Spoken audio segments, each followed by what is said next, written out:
Minister, you're very welcome into the House this afternoon. And there's much of this motion that I agree with. No one should have to fear for their safety in the course of doing their jobs, least of all those who are out serving our communities day in and day out, like our bus drivers. This increase is dissuading the public from utilising the transport network. Absolutely. Reducing fares on public transport was a great call. Now make them safe.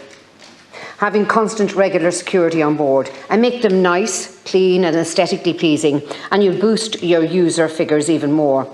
If using public transport was an actual pleasant experience, it'd do more to get people using it than any carbon tax could. Recent increase in antisocial behaviour on public transport across the country? Not really. Across the country, though it is, just certain parts of Dublin. Let's call a spade a spade. This motion is all going great, all looking great, and calls for the establishment of a dedicated public transport unit within An Garda Síochána. And just like that, the proposal contained within this motion is unworkable, because we don't have the guards. We spoke about this back in November. Also a debate which took place when the levels of antisocial behaviour in the city reached levels which this House could no longer ignore. In 2022, the force hired 94 new recruits, down 75% on 2021 when we had 385, and the 22 target was 800. I pointed out that more than 11,000 people applied since the last competition was opened in April of last year. From April to November, just over 20 recruits entered the college. That disparity points to the existence of serious flaws in the Garda recruitment system. This must be examined as a matter of urgency if the Minister for Justice and the Garda Commissioner are to have any chance in tackling the issues we are discussing here today. Just over 100 Garda members have resigned in favour of other careers last year. New figures show the number of Gardaí in the force are now almost 650 off their peak of 14,750 in March 2020. Some are blaming the Garda fitness test low levels. 70% of cadets failed it. So we should make it easier. Rubbish. Terrible idea. Who wants unfit guards? But not just about being unfit. The parameters of the test are known and you have weeks to train. If you fail, that's on you. That was a recruit from a current trainee guard.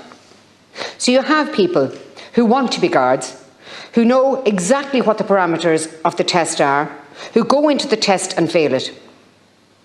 People who do so logically lack either foresight, discipline, or an objective view of their own capabilities. If any of those are true, then in the eyes of most people, they do need more training to be a guard. The Irish Daily Mail had one of their reporters, Ian Begley, take the test.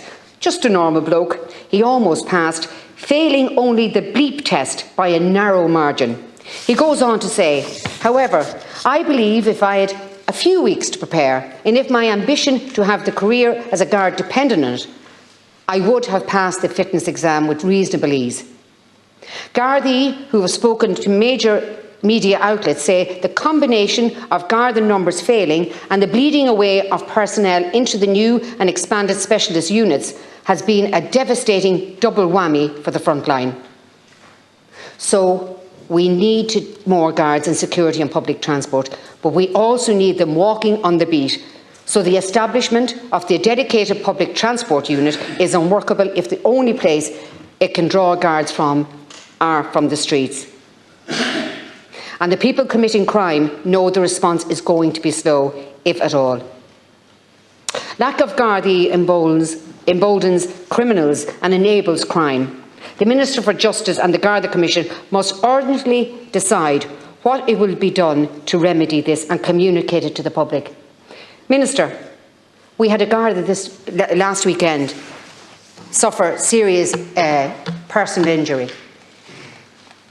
Nobody wants to go into the Guards. Very few people want to go into the Guards today. Very few. You only trained 94 last year. Don't be nodding your head. You have to get more people into the Guards, whether we're not paying them right. The people of this country deserve to have safer security in our streets, in every street. And there should not be antisocial behaviour. But if we had enough Gardaí on our streets, on the beat, it would certainly be lessened. And it's up to you, as a minister, to get those Gardaí on the beat. Thank you.